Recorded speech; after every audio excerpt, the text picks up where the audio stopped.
Hello everyone, my name is Balasubramanian. Today is my third day of Technotech Freshers training. Here I am going to answer a few questions which was asked in the assignment today. The first question is, what is the use of PEM file and why it is required? Let me tell what a PEM file is. PEM file stands for Privacy Enhanced Mail File. Initially, PEM file is used to transmit email from sender to receiver in a safe and secured manner, but now it becomes industry standard.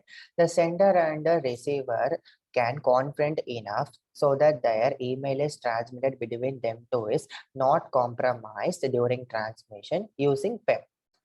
What is the use of PEM file? PEM file are used to store SSL certificates and their associated private keys. SSL certificates are nothing but the digital certificates which are used to authenticate and validate the website identity and provides encrypted connection between client machine and the server machine. Private keys are used to encrypt and decrypt the data using the secret key. Why PEM file is required?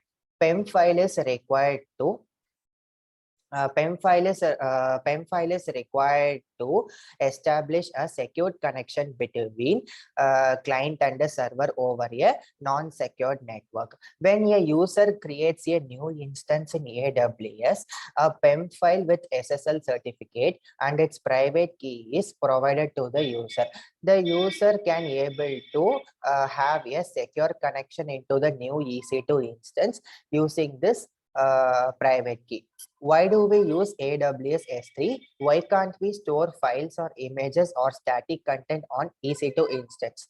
AWS S3 stands for Simple Storage Device. AWS S3 is a bucket which is used to store static files like HTML files, CSS files, image files, PDF files, spreadsheet, etc. Static files are nothing but the information in the file which will stay longer or the changes happen rarely. That is called static files.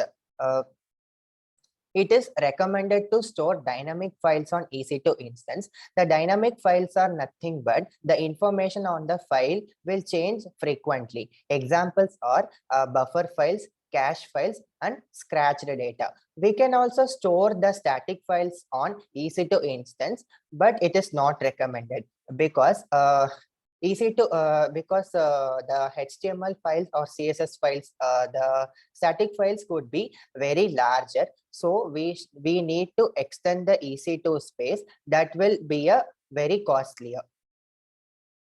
So the next question is, what are non-relational databases and what is the major difference between relational databases and NoSQL databases?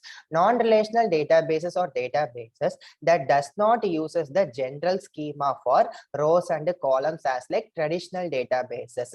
The following categories in which the relational databases uses it to store the database in it.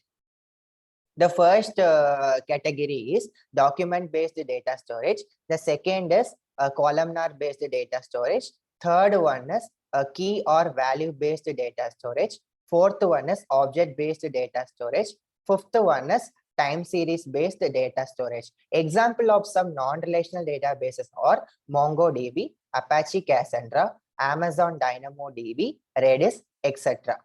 The difference between relational database and NoSQL databases are relational databases have the general schema of rows and columns, but NoSQL or non-relational databases does not have the schema of rows and columns.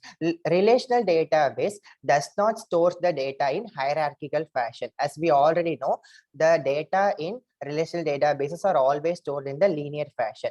But in NoSQL or non-relational databases, the data can be stored in hierarchical fashion too. We can give complex queries in relational databases, but in NoSQL databases, we can give only simple queries to retrieve the data. The final question is, How do we decide whether we should use relational database or NoSQL database?